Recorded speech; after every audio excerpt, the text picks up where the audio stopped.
یوں لگتا ہے کہ ریاست پاکستان مشکلات کے گرداب میں پھنس گئی ہے۔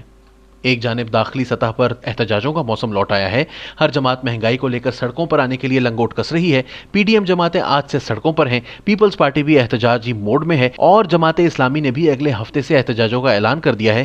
سیاسی طور پر سلجھی ہوئی جماعتیں تو ایک طرف، ٹی ایل پی جس کے پاس سب سے زیادہ عوامی بیانیہ ہے جو کہ مذہبی بنیاد پر منحصر ہے، اس نے اسلام آباد کا رخ کرنے کا اعلان کر دیا ہے۔ بظاہر اس کے جو مطالبات ہیں وہ حکومت کے بس سے باہر معلوم ہوتے ہیں، ایسے میں ڈیڈ لاک اور مزاحمت لازم ہے۔ اب تک کی میڈیا رپورٹس کے مطابق لانگ مارچ کو لاہور میں ہی رکھنے کا منصوبہ بنایا گیا ہے۔ یہ منصوبہ تصادم کا نسخہ ہے، داخلی تصویر تو متاثر ہے ہی، لیکن خارجی و عالمی سطح پر بھی پاکستان کے لیے کچھ اچھی خبریں نہیں ہیں۔ روپے کی گرتی ہوئی قدر اور مہنگائی کے طوفان میں گھرے پاکستان کی حکومت کو امید تھی کہ آئی ایم ایف کی جانب سے ایک قسط ملنے کے بعد روپیہ کچھ دیر کے لیے اپنی گرتی ہوئی ساکھ بچا پائے گا۔ ایسا بھی نہیں ہوا، یہاں تک کہ پاکستان کی جانب سے مشیر خزانہ شوکت ترین، جو کہ پاکستان کے مذاکراتی نمائندہ تھے، وہ اچانک سے نیو یارک چھوڑ گئے۔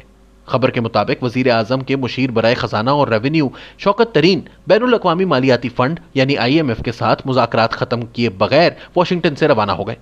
یہ مذاکرات آئی ایم ایف کی جانب سے حکومت کی معاشی پالیسیوں کی انتہائی ضروری توثیق کا باعث بن سکتے تھے۔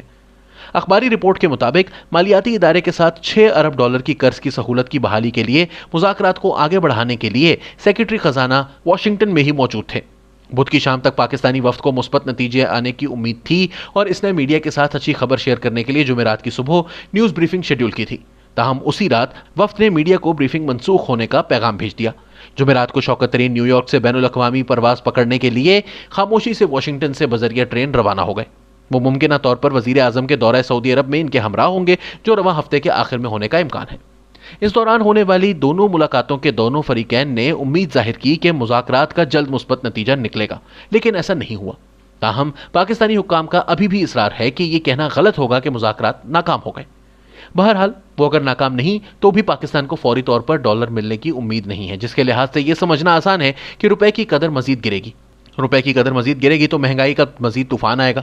معاشی امور سے متعلق اپنی رپورٹنگ کے حوالے سے معروف صحافی اور ماہر معیشت خرم حسین نے گزشتہ روز نیا دور کے پروگرام خبر سے آگے میں کہا تھا کہ حکومت کو اندازہ ہی نہیں ہے کہ ایک سونامی ان سے ٹکرنے والی ہے۔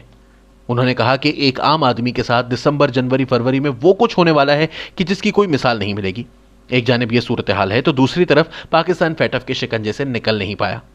خبر کے مطابق اچھی پیش رفت کا اعتراف کرتے ہوئے فائنینشیل ایکشن ٹاسک فورس یعنی فیٹف نے جمعرات کو پاکستان کو اپنی بڑھتی مانیٹرنگ لسٹ یعنی نام نہاد گرے لسٹ میں برقرار رکھا اور حکومت سے مطالبہ کیا کہ وہ دہشت گردوں کے خلاف تحقیقات جاری رکھے۔